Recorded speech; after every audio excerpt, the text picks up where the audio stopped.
हो जाते हैं। संसार में देखो तो परेशान, परमार्थ की तरफ देखो तो हम परेशान हो। ये हमारा आदत स्वभाव बन गया परेशान होना।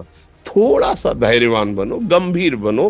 कोई इस भारी से भारी विपत्ति में परेशानी स्वीकार करके विपत्ति से थोड़ी निकला जाता। सुलझो, ठीक है, विपत्ति आई, समस्या आई, इसका समाधान होगा। ऐसा थोड़ी कि हमें नष्ट कर देगी। अगर अभी हमारी बड़ी हानि हो जाती है, हम कल इससे बड़ा लाभ प्राप्त कर सकते हैं। हमको एकदम बिल्कुल गंभीर रहना है, इतने कमजोर नहीं बन जाना। अब वो गए तो क्या होगा, अब वो वस्तु गई तो क्या, पद गया तो क्या होगा।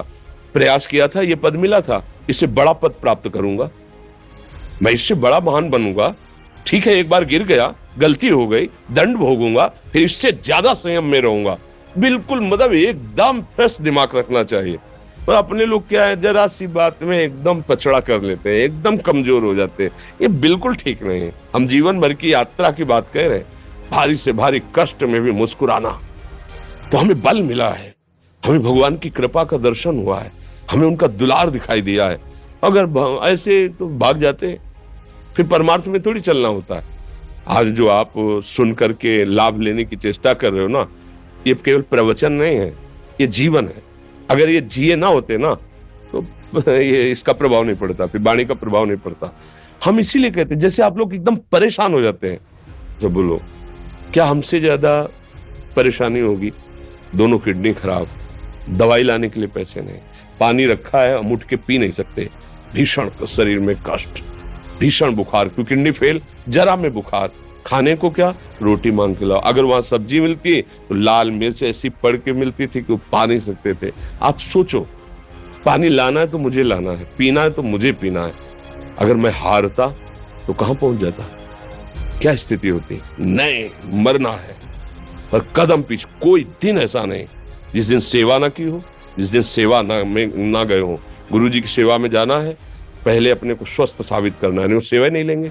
तुम बीमार हो, तुम कष्ट में हो, ऐसे उनकी दृष्टि बड़े शांत है। उनकी सेवा की, आके लेट गए, फिर हिम्मत की, अपनी श्री जी की सेवा की, मधुकरी नहीं गए, 3-3 4-4 दिन भोजन नहीं गए, पर सेवा नहीं छोड़ा, दिनचर्या नहीं छोड़ी। और उसका प्रधान कारण संयम, ब्रह्मचर्य, भगवदाश्रय, नाम जप, कभी हारने नहीं दिया।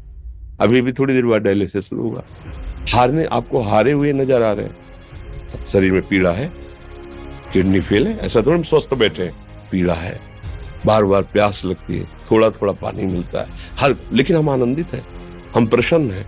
हम लड़ाई में हारे नहीं हैं, ना हारेंगे, हम जीत चुके हैं। हम अपने मालिक के भरोसे में अपना सब बात, तो वो ये हम अपनी बड़ाई नहीं बता रहे, हम आपको बता रहे समस्या। सोचो, तुम्हारे पास तो माँ है, भाई है, बहन है, परिवार है, कोई ना कोई तो है ना। मेरा किसी ने कभी जीवन में ध्यान भी नहीं दिया। क्यों? बचपन से बाबा जी बन गए, किसी से प्यार नहीं, किसी से संबंध नहीं, कोई जानकारी नहीं, हम कहाँ हैं, वो कहाँ है, किसी से कोई मतलब नहीं। अच्छा, जवान साधु कौन श्रद्धा करे? कभी गांव जाने की हिम्मत नहीं पड़ती कि रोटी मांग ले, पता नहीं लोग क्या सोचेंगे, क्या भावना कर ले। हम दरवाजे पे खड़े हैं, क्या कैसी भाव, जो हमारे सामने आकाश वृत्ति से आया यौवन अवस्था में वही पाया, अन्यथा भूखे रह गए।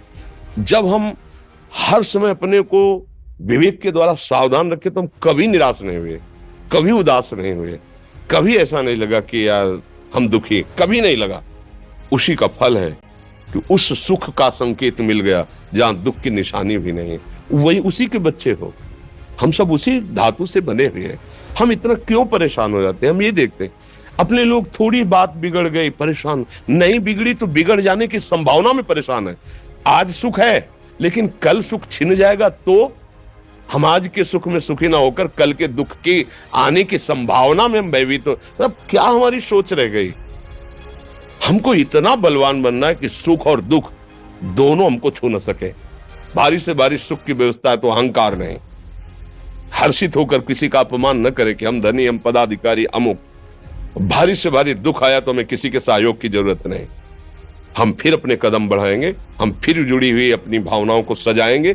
मस्त जीवन एकदम। तुम अविनाशी के बच्चे हो। शेर का बच्चा भेड़ों के बीच में फंसकर म्यों म्यों बोल रहा है, बस अगर दहाड़ना सीख जाए तो कोई भी उसे परास्त नहीं कर सकता।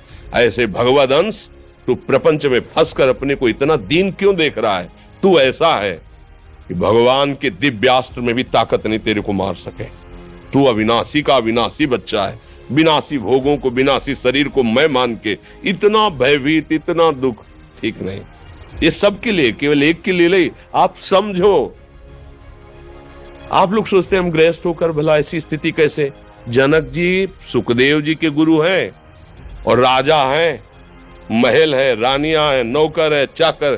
क्या सुखदेव जी जिनके शरीर में लंगोटी भी नहीं है, दिगंबर, परमहंस, परमहंस के गुरु हैं जनक जी जो राजा हैं। समझो आप ऐसा ना सोचे कि हम नौकरी कर रहे हैं, हम संसार में, हम गृहस्थ हैं, हम अध्यात्म की ऊंचाई पर नहीं चढ़ सकते। नहीं, आप एक सरकारी नौकरी या आप किसानी या व्यापार करते हुए आप एक अध्यात्म की ऊंचाई में चढ़ सकते हैं। और अध्यात्म ही है जो तुम्हें इस माया के दुख सुख से ऊपर उठा सकता है। दूसरा, चाहे जितनी संपत्ति आ जाए, आप सुखी नहीं हो सकते। सब देख लो, आंख खोल के देख लो, अध्यात्म ही है जो